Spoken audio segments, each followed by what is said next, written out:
जय श्री राम।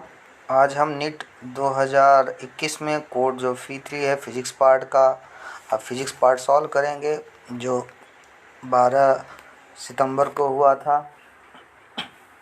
क्वेश्चन है an inductor of inductance L, a capacitor of capacitance C and a resistor of resistance R are connected in series to an AC source of potential difference V volts as shown in figure.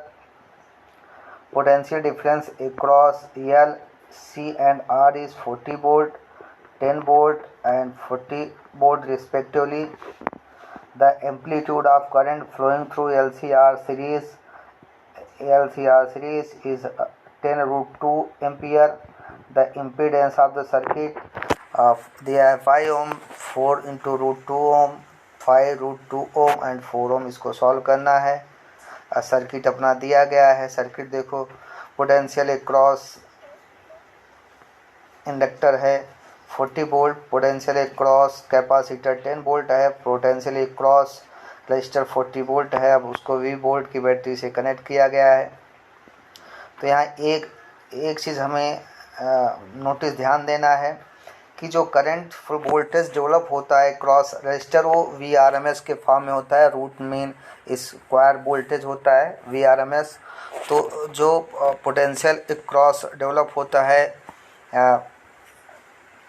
Inductor में वो हम represent के VLRMS मतलब root mean RMS voltage cross inductor. Same way से V base C RMS यह है potential cross capacitor. Resistor में V base R RMS ये है potential RMS voltage develop cross resistor. और करंट जो फ्लो होता है वो IRMS के फॉर्म में होता है, रूट मीन स्क्वायर वेलोसिटी के फॉर्म में। तो वोल्टेज भी दिया है, तो वोल्टेज भी जो अगर AC सोर्स से होता है तो वोल्टेज का मतलब उसका वेलोसिटी RMS वोल्ट, उसका जो वोल्टेज हो RMS वोल्टेज है और रूट मीन स्क्वायर वोल्टेज के फॉर्म में। तो RMS voltage appearing cross inductor है V बेस L RMS। इसकी वैल्यू होती है IRMS इंटू XL। XL क्या है? XL की वैल्यू होता है इंडक्टेंस, XL की वैल्यू होता है ओमेगा L, और या इसको इम्पीडेंस भी बोलते हैं। RMS voltage appearing cross capacitor वो होता है V बेस C RMS। इसकी वैल्यू होती है IRMS इंटू XC। XC की वैल्यू अपना 1/ओमेगा C होता है, इसको हम रिएक्टेंस बोलते हैं। तो XL जो है रिएक्टेंस होता है ऑफ इंडक्टेंस और XC रिएक्टेंस ऑफ होता है कैपेसिटर का। तो XC की वैल्यू 1/ओमेगा C हुआ। तो RMS voltage appearing cross register होगा RMS R इंटू IRMS होता है। IRMS की वैल्यू होता है I/√2 होता है। VRMS की वैल्यू V0/√2 होता है। तो हमें सिंपली वैल्यू पुटअप कर देना है। तो IRMS की वैल्यू हो गया I0/√2। तो I0 हो गया 10√2 दिया है। R इंटू IRMS की वैल्यू क्या होगा 10√2/√2, तो 10 आ जाता है। तो अभी देखो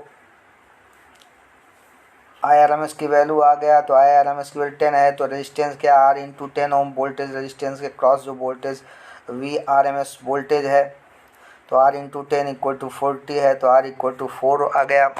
सेम वे से XL इंटू IRMS की वैल्यू होता है VLRMS, उसकी वैल्यू 40 है, तो XL की वैल्यू 40/10 4 आ जाएगा। Similarly XC into RMS equal to VC RMS, तो 10 है उसका वोल्टेज, RMS वोल्टेज 10 है, तो XC की वैल्यू 10/10/1 हो गया। और इम्पीडेंस सर्किट का होता है Z equal to square root of R² plus XL minus XC का होल स्क्वायर। तो वैल्यू पुटअप करेंगे। R की वैल्यू 4 था 4 स्क्वायर और XL की वैल्यू 4 माइनस 1 का होल स्क्वायर। तो यह स्क्वायर रूट ऑफ 16 प्लस 9 हो गया √25, तो 5 ओम आ गया। तो इसका करेक्ट आंसर 1 है। अब इसमें हमने आपको फार्मूला लिख दिया है LCR सर्किट में। अगर वोल्टेज भी equal to V naught sine omega T है तो करंट होता है I equal to V naught upon Z sine omega T plus five, या I naught sine omega two five. I naught की value क्या होगा, वी नॉट अपॉन जेड, मतलब कि और जेड की वैल्यू होता है V naught upon I not.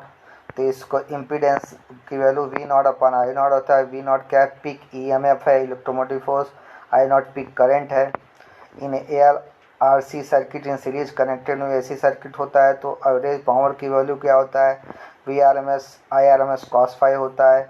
और average energy stored in capacitor क्या होता है, average energy stored in capacitor equal to half into C VRMS स्क्वायर। और देखो यहाँ पे हमने फेज डायग्राम बनाया है। XC ऊपर की तरफ है, XC इक्वल टू 1/C, और XL उसके अपोजिट है, मतलब कि 180 डिग्री पे है। XL इक्वल टू ओमेगा L है। वर्टिकली XC वर्टिकली अपवर्ड है और XL वर्टिकली डाउनवर्ड है। उस पर 90 हॉरिजॉन्टल डायरेक्शन में रेजिस्टेंस R है। तो इन दोनों का AXL और XC का जो रिजल्टेंट होगा वो 1/ओमेगा C माइनस ओमेगा L हो जाता है, R है। तो ये इम्पीडेंस जो होता है Z हो गया, इम्पीडेंस Z है। तो इम्पीडेंस Z की वैल्यू हम निकाल सकते हैं बाई इस फेजर डायग्राम से भी। तो अब जो है अभी देखो एक और होता है, अगर ऐसे लिखा 110 वोल्ट 50 हर्ट्ज अल्टरनेटिंग करंट का मतलब होता है कि RMS वोल्टेज वुड भी उस अल्टरनेटिंग करंट का RMS वैल्यू वुड भी RMS वोल्टेज जो होता है, RMS वोल्टेज क्या होगा, 110 वोल्ट 110 वोल्ट होगा। तो मतलब कि जब AC करंट से सोर्स जुड़ा हुआ है तो वोल्टेज को RMS वोल्टेज यूज करिए, करंट को IRMS करंट यूज करिए। अब क्वेश्चन नंबर 17 है, particle is released from height s from the surface of the earth at a certain height. Its kinetic energy is 3 times its potential energy. The height from the surface of earth and the speed of the particle at that instant are respectively। तो option दिया हुआ है, पहला है, दूसरा है, तीसरा, चौथा, ये ऑप्शन है। ऑप्शन के साथ अब हम प्रॉब्लम को सॉल्व करेंगे। तो देखिए ये हमारा पार्टिकल ए पॉइंट पे है जिसका हाइट जो है s है। ए पे इनिशियल वेलोसिटी उसका u इक्वल टू 0 है। और b क्या है, b is the point on the surface of earth है। अब जब वहाँ से पार्टिकल नीचे की तरफ गिरता है तो उस पॉइंट c पे आता है। पॉइंट c का हाइट अर्थ सरफेस से स्मॉल h है और वेलोसिटी सपोज करो v है एट टाइम t पे। तो point c is at the height h above the earth surface. अब हम इस टाइप के प्रॉब्लम को एनर्जी कंजर्वेशन रूल यूज करके सॉल्व करते हैं, using conservation of energy at point A and C. तो total energy at point A क्या होगा, mgs हाफ mu स्क्वायर, लेकिन इनिशियल वेलोसिटी 0 है तो mgs plus 0 equal to mgs हो गया। Total energy at the point C क्या होगा, mgh plus half mv square. तो दोनों इक्वल हैं, mgs equal to mgh plus half mv square. और mgs को लेफ्ट हैंड साइड में लाओगे तो mgs माइनस mgh आ गया equal to half mv square. और mg कॉमन ले लेंगे तो बचेगा s minus h in bracket equal to half mv square. So v square की वैल्यू हो जाएगा 2g into s minus h bracket close. तो v की वैल्यू होगा square root of 2g in bracket s minus h bracket close.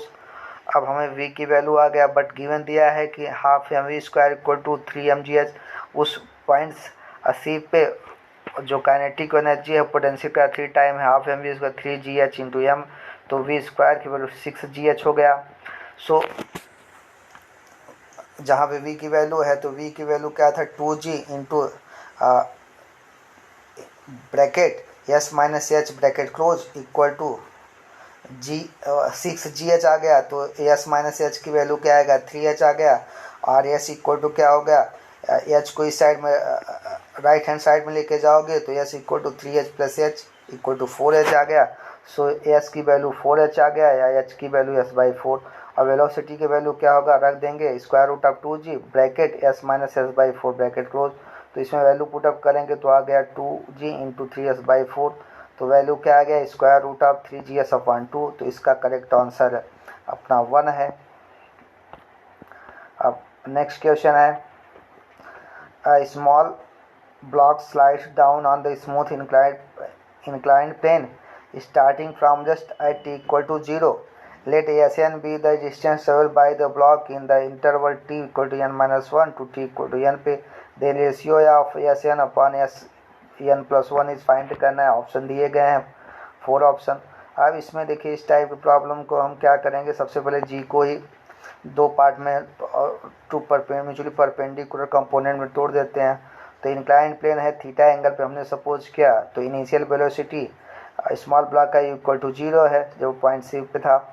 अब distance travel by, तो direct हम block इन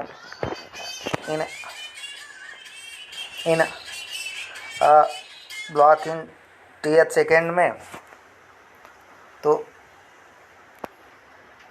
S T की वैल्यू क्या होता है, u plus a/2 into 2t-1। अब एक्सीलेशन क्या होता है, यहाँ पे एक्सीलेशन का डायरेक्शन ऑफ एस टी है। तो एक्सीलेशन देखो डायग्राम में, अगर पार्टिकल यहाँ पे है इस एन डिस्टेंस पे है तो जी जो है वर्टिकली डाउनवर्ड लगता है। तो उसको दो म्यूचुअली परपेंडिकुलर कंपोनेंट में डिवाइड करोगे तो एक कंपोनेंट जी कॉस थीटा बनता है और डिस्टेंस के डायरेक्ट में जी साइन थीटा बनता है। तो जहाँ पे है वहाँ पे जी साइन थीटा यूज करेंगे। तो acceleration direction of S T क्या होगा, अब देखो T N equal to N हो गया, यू इक्वल टू 0 एनवें सेकेंड में। तो एनवें सेकेंड में ये A equal to G sine theta, तो एनवें सेकेंड पूछ रहा है। तो एस एन इक्वल टू क्या होगा, G plus G equal to S N equal to 0 plus A के स्थान G sine theta divide 2 into 2n-1।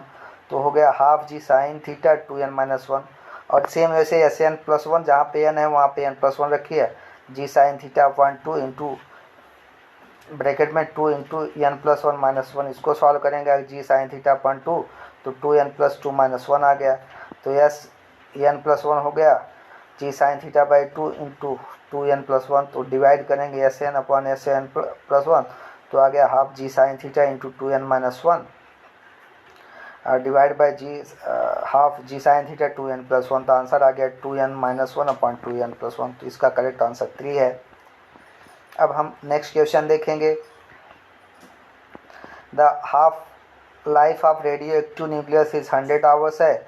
The fraction of original activity that will remain after 150 hours would be. Option दिए गए हैं। तो total time of disintegration of radioactive material का क्या होता है, कैपिटल टी को एन इंटू टी हाफ। तो टी हाफ क्या होता है, हाफ लाइफ टाइम है, एन क्या है, number of half life time है। Activity A equal to A naught into 1/2 power N होता है। ए नॉट क्या है, ओरिजिनल एक्टिविटी है टी इक्वल टू 0। ए क्या एक्टिविटी है टी इक्वल टू टी पे। एन क्या है, number of half life time. तो ए अपॉन ए नॉट की वैल्यू क्या होगा, 1/2 पावर एन। तो 1/2 पावर एन, तो टी इक्वल टू देखो टोटल टाइम 150 है, टी हाफ 100 है। सो 150 इक्वल टू 100 इंटू एन हो गया। तो एन की वैल्यू क्या होगा, 150 डिवाइड बाई 100 इक्वल टू 15/10। इसको हम 5 से कट करेंगे तो आ जाएगा 3/2। वैल्यू पुटअप करेंगे। So A upon A not equal to 1/2 whole power 3/2।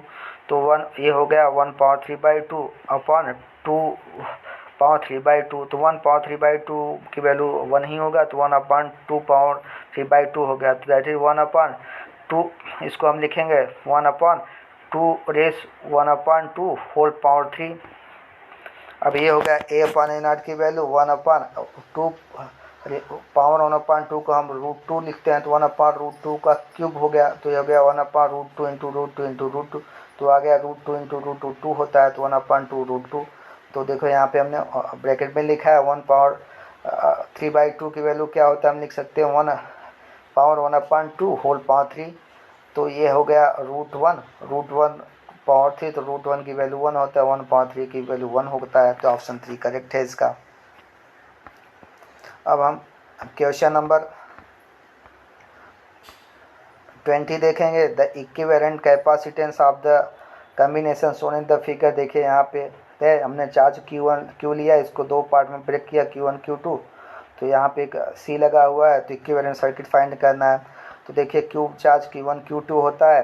अब यहाँ देखिए एक वायर लगाओ तो शॉर्ट सर्किट बन जाता है। शॉर्ट सर्किट बनेगा तो इसका रेजिस्टेंस 0 होता है, मतलब वोल्टेज डेवलप्ड 0 हो जाएगा। इसका मतलब कि जो ये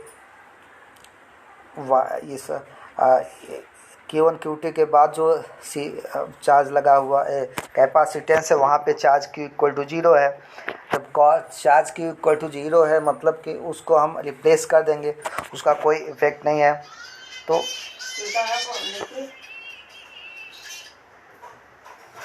Q इक्वल टू 0 है तो उसको हम रिप्लेस कर देंगे।